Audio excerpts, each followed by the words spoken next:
Күйшебек уулу эле ошол жанагы борбордук бөлүктөн жире кирип бара жаткан учурда Азамат Байматов аны чалып чыгып, ал оор жаракат алып калган эле. Алайдын соккусу, Алайдын дарбазасына сокку жана ошентип бул беттеште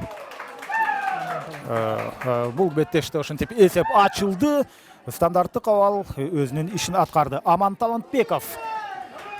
Талантбеков ушул бетте ооба ылдамдыгы курчу чындыгында өз кезегинде ушул жаштар курамында ойноп жүргөндө дагы биздин 21 жашка чейинки Санжар Шаршеев анда сол коргоочунун кызматын аркалайт эле дагы кынтыксыз ойноткөрөт эле Билебати Жан Луис жана анын жопко салып кетти Мирбек Акматалиев алыскы 9-дукка эч кандай кыйынчылыксыз эле топту мынтип жолдойт жана бардык оюнчулар жанданачат. Мирбек Акматалиевдин бул стилиндеги дагы оюн десем болот. Анткени Мирбек Акматалиев алыстан тээп киргизгенде баарынан дагы жакшы көрөт жана алай өзүнүн ушул каган Ашлан Гагаладзе өз кезинде алдындагы тосуп чыгат. Ал эми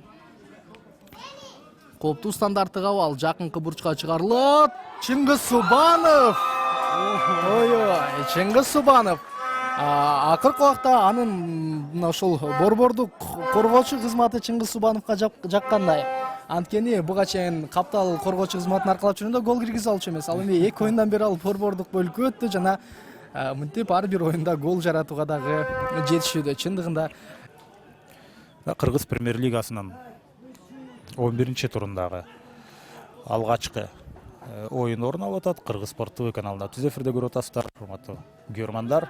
Биздин каналга жазылганды унутпаңыздар, анткени бир эле ушул футбол эмес, жок, азыр болсо Келвин Инком бул жерде, анын соккусу гол!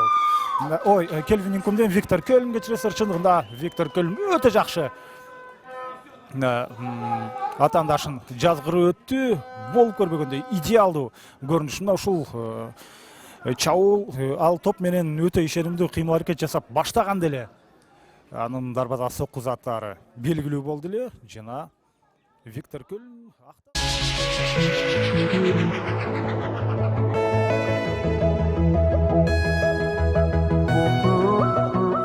узатып көрдү, бирок коргоочулар аны кайтарып тездик менен азыр каршы чабуулга өтүүдө. Азыр сол канаттан ортоңку бөлүккө топ жеткирилди. Азыр Букулаев Абай эмне кылат? Жок. Азыр топту алдырып койду. Эми дагы бир сокку.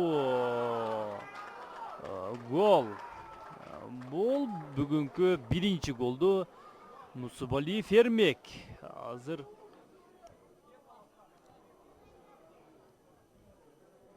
дарбазага жолдоп кое калды. Демек биринчи бөлүктүн алгачкы мүнөттөрүндө эле биз биринчи голду көрөт.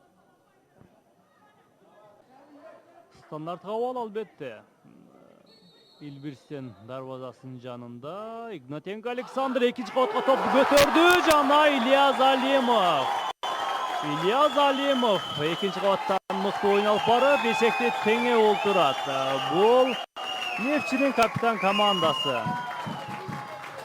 Экинчи кабаттан албетте дарбазага сокку жолдоду. Мыкты оюн. Топ үчүн күрөштө Элбирс оюнчулар кайрадан топко ээлик кылууда. Эми Мамралиев Сүйүтбек ортоңку бөлүккө, бирок ортоңку бөлүктө коргоочулар бар. Азыр сокку жолдонобу, албетте ыңгайлуу учур. Бул экинчи голду жаратып олтурат. Азыр бул албетте Нефтчи коргоочуларынын катачылыгы. Бул оюнчуну эч ким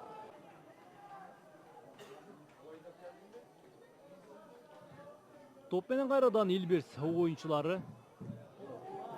Азыр ортоңку бөлүккө топ жеткирилди. Бул Данияров Семетей. Азыр сокку жолдоду жана гол.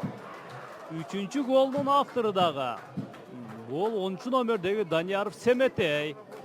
Азыр үчүнчү голду да жаратып, бүгүнкү оюнда дубль жасап жаткан маалы. Демек 3-1 эсеп менен коноктор бүгүн ишенимдүү түрдө алдыга чыгып алды. Эми бул эсепти кыскартуу албетте Нефтчи үчүн кыйынга турат.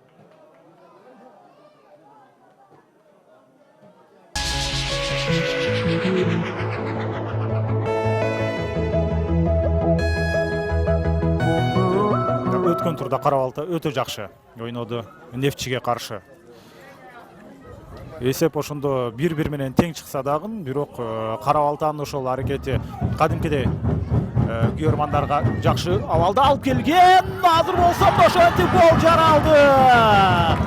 Алгач соккуну узаткан Эламан Мамытов болчу, андан кийин Ерлан Жумалиев дарбазачыдан кайткан топту дарбазага узатып кетти. Мына кайталоодан карап көрсөк болот.